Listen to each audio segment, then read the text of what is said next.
আজকে আমি যে ভিডিওটা করব সেটা হলো মুসলিম তোষর রাজনীতি কে চালু করেছিল। আজকের মুখ্যমন্ত্রী মমতাজ খাতুন যে মুসলিম তোষর রাজনীতি করছে, আসলে এই রাজনীতিটা প্রথম কে শুরু করেছিল তার কয়েকটি ঘটনা দিয়ে আমি তুলে ধরলেই বুঝতে পারবেন কে আসলে এই নীতিটা তৈরি করেছিল। গান্ধীজি প্রথম মুসলিম তোষণ রাজনীতি চালু করেন। মুসলিমরা স্বাধীনতা আন্দোলনে কোনো আগ্রহই দেখায়নি, এটা গান্ধীজি জানতেন, কিন্তু গান্ধীজি কখনো মুখ ফুটে তা প্রকাশ করেনি, কারণ তার জনপ্রিয়তায় ভাটা পড়ে যায় বা টান লাগে, সেই ভয়ে তিনি সত্যি কথাটা কোনোদিনও মানুষের কাছে তুলে ধরেননি। মুসলিমরা হিন্দু মেয়েদের ধর্ষণ করলে হিন্দুদের কি কর্তব্য, সেই প্রসঙ্গে গান্ধীজি বলেছিলেন, আমার বোনকে মুসলিমরা ধর্ষণ করলে আমি তার পদচুম্বন করব। বুঝতে পেরেছেন? হিন্দুদের যদি মুসলিমরা ধর্ষণ করে, সেই প্রসঙ্গে মহাত্মা গান্ধী বলেছিলেন, যদি আমার বোনকে কোনো মুসলিম ধর্ষণ করে তাহলে আমি তার পদচুম্বন করব।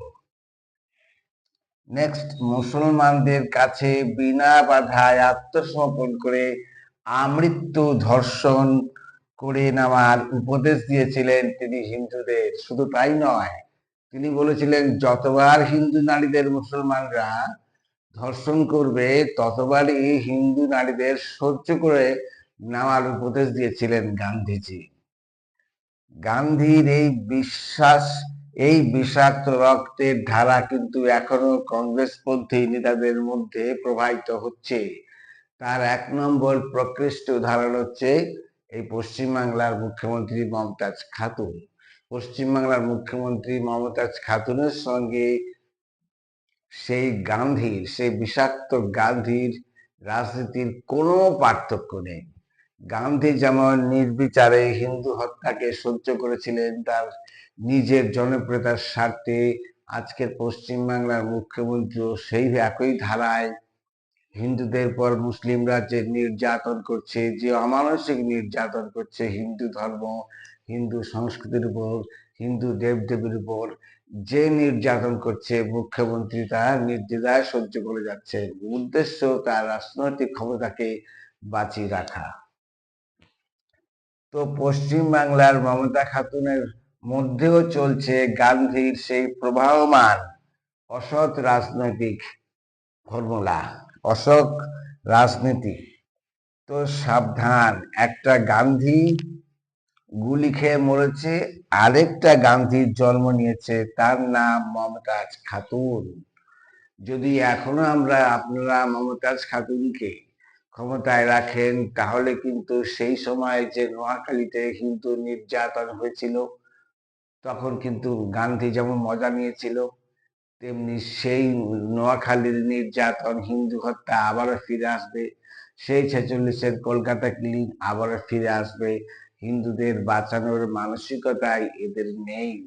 সেদিক থেকে বলা যায় গান্ধীর যে বিষাক্ত রাজনৈতিক ধারা, সেটা এই পশ্চিমবাংলার মমতাজ খাতুনের মধ্যে পূর্ণ মাত্রায় প্রবাহিত হচ্ছে। এই মমতা খাতুন এবং গান্ধীজির মধ্যে কোনো রকম পার্থক্য নেই। দুটোই হচ্ছে মুসলিম নেতা এবং দুটোই রাজনৈতিক চেয়ারকে মজবুত করার ভক্ত। দুটোই চেয়েছিল রাজনৈতিক নেতা হয়ে প্রতিষ্ঠিত হয়ে বেঁচে থাকা।